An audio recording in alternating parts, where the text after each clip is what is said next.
Hello, everyone. How's it going? If you're new here, I don't typically do reactions.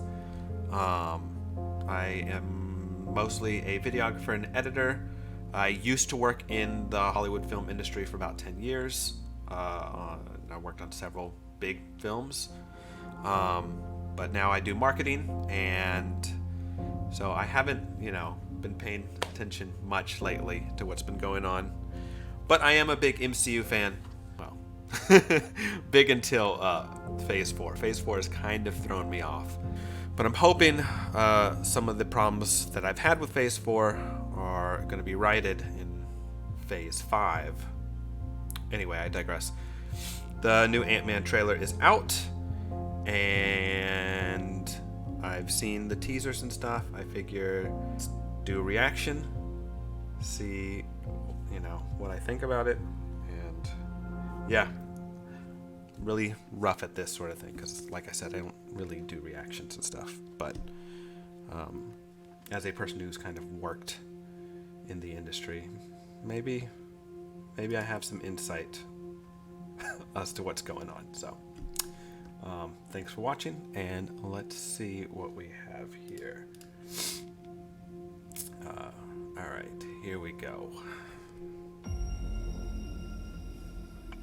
You're an interesting man, Scott Lang.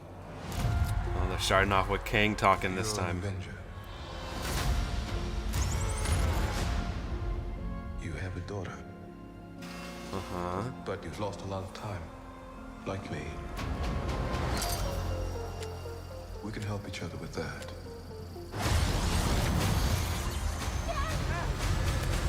I mean, it's a really neat idea. Who are you? I'm the man who can give you the one thing you want. What's that? Time. Huh. I can rewrite existence and shatter timelines. What? You cannot trust him. I don't care who this guy is. I just lost so much. Wait. Was that MODOK? He can Okay, give hold us on. a second chance. Second chance for what? I mean, that Let me make this looks easy great. for you. You will bring me what I need. Or everything you call a life. All right, we'll go back through it in a second. I missed what he said there. This is all my fault. You may not want her to watch this. We had a deal.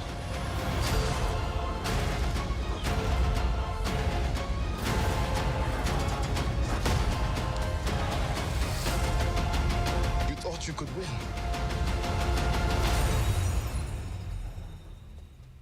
I don't have to win. We both just have to lose. That is a lot of Ant-Mans. Sorry, Cassie.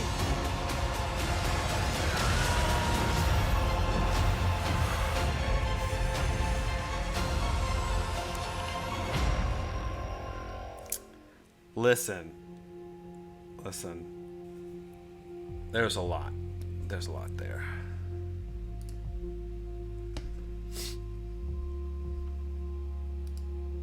Let's go. Oh god, am I on a different video? Hold on. Jeez Louise, come on. There we go. This is what I'm looking for. There we go. I mean, it looks beautiful. It looks beautiful. It looks bigger than the previous Ant-Man movies. Which I like. I still find it interesting that they've never come out. The subtitles say Kang, but they've never come out and I don't think just said he's Kang. We know he's Kang. I mean, obviously they're gonna say it at some point in time, but they've never come out and just said it. All right, get sucked into the quantum realm. He looks great. I think he looks great. it's interesting the route they've taken. The blue eyes here. He has blue eyes here, but like the next shot over, he has brown eyes. So that must be related to the power suit. Are these? Let's hold on. Do a quick breakdown here. Yeah, they're the same suit, just different angles. I like that they've kind of kept with the look. I'm interested to find out if they'll even explain what these scars are. It's an interesting take because I think that used to just be part of his suit from the comics. I'm gonna be honest. I'm not like a deep Kang lore guy. I did read some of the comics when I was younger, but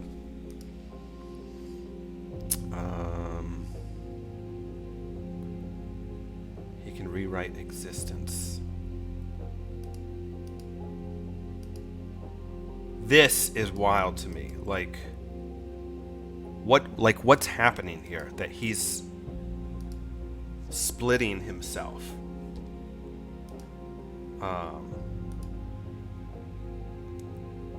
Scott, Cassie. I'm gonna be honest. I still don't know why they recast Cassie. I mean, for the brief time she was on screen, the girl who was, in was it Endgame? Yeah. I get Infinity War and Endgame get mixed up in my head sometimes, but I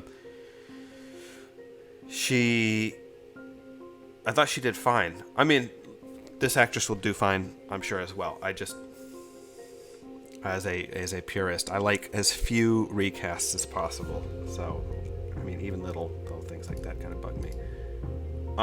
Okay.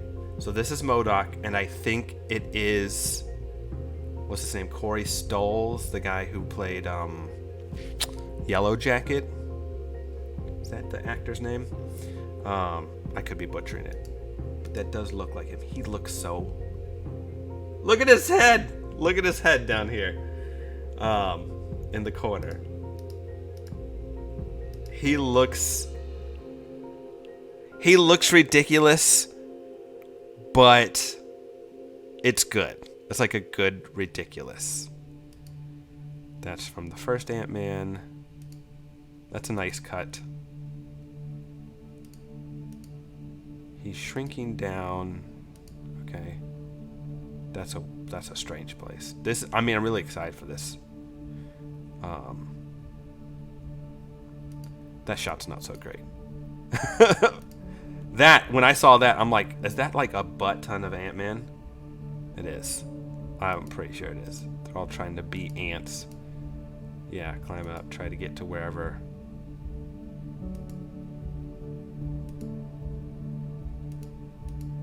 Is he gonna die? I mean, would they kill off Ant-Man in his own movie? No. I mean, they could. I mean, so let's be real. They've already shown that they are killing off some Ant-Man versions, because it looks like he's splitting into a lot of them. But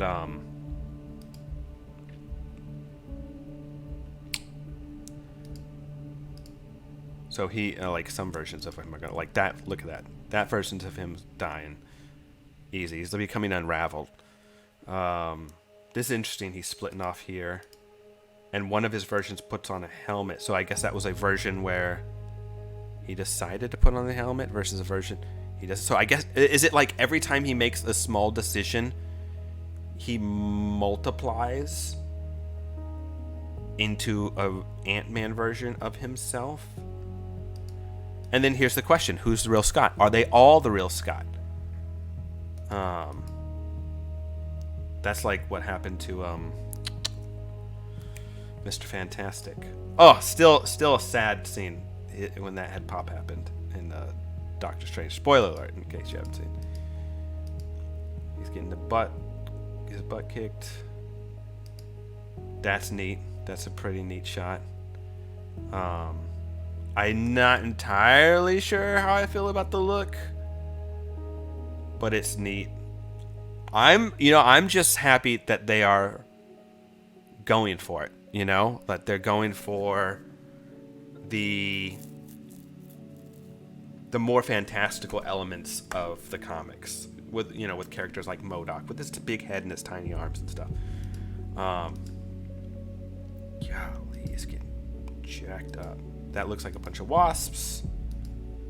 Okay, so he's not going to make it, but then the Wasp is going to come out with her billions of versions and save him. This is that same shot from earlier where there was a bunch of Ant-Man climbing up. I feel like I'm doing a breakdown. It wasn't intentional, but get curb stomped. That's a cool look. Hold on.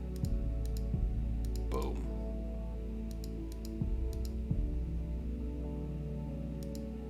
Why you get jacked? That was Wasp's helmet. Right? No. Yes. Is it? Or is that his helmet? We'll say it's probably the Ant-Man helmet.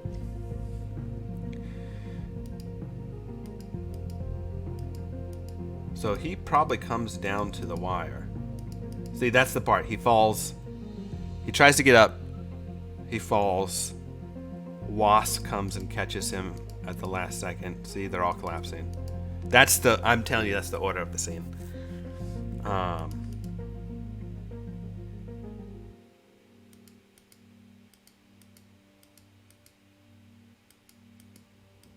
Something's happening. He's not able to. I mean, that's cool. Look at that.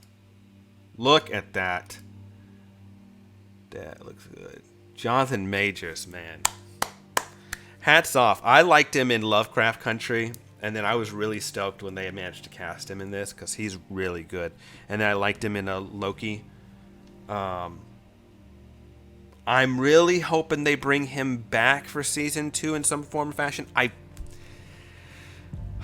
have the sneaky suspicion they're not, that they might go in a different direction, that whole ending we got of season 1 is a bit of a fake out. But man, I want to see more of him, and I want to see variants of him, like everywhere. I want him to pop up in everything, and it can be different variants, and because that's what I like. That's interesting from what I understand about Kang is that he can pop up and then he can be killed, but then there's another version of him. Like there's an infinite version of him, like you mentioned, He Who Remains or whatever. So that is kind of what I want to see. Energy blasts. He looks cool. Look. Okay, look.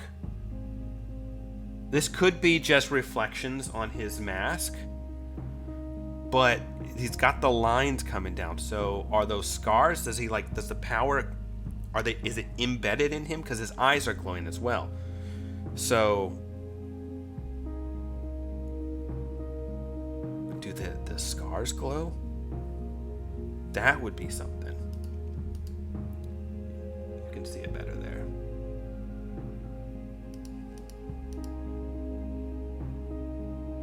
Quantumania.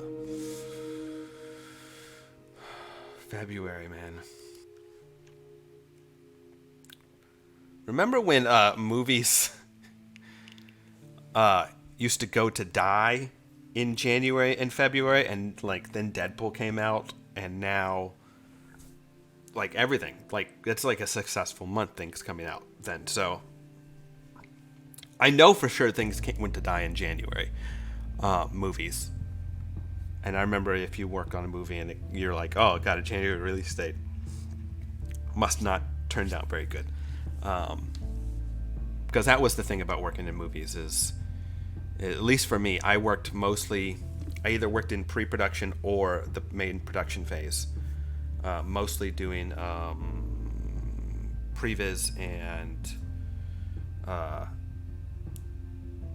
occasionally early VFX work, kind of like stage 1 stuff, layout of scenes. And so I didn't always, occasionally I would come and work on post work, but a lot of times once my part was done, you know, and it's handed off to other people, I was off. So I never knew if a movie, actually, to tell you the truth, was going to be good or not. You just kind of, you do the work and you move on. And so it would always surprise me sometimes on the back end, like you see a release date and you're like, ooh. Or, I mean, you would, even if it had a good release date, sometimes you went and saw something you worked on. I would go see something I worked on and be like, that did not that did not turn out as expected. But you know, that's the name of the game, right? That's not unique to the film industry. If I learned anything working in Hollywood, it's that it is amazing that anything gets finished. Even the worst movie. There's a lot of work that goes into just getting all those pieces together. Everyone's working on their own little part, and then somehow it all comes together. So it's incredible that anything gets finished. So I try, like I'm pretty critical of things that I don't like. That said, it's always amazing that anything gets made, even bad stuff. But because I mean, it's just so hard to put together. But yeah, I don't really have anything else to say. I'm very excited for Ant-Man and the Wasp: Quantumania. Thanks for watching the reaction. Appreciate you. Hope you guys have a great day. Hopefully, maybe I'll do more of these. Maybe I'll get better at it. But there you go. Hope everybody has a wonderful day.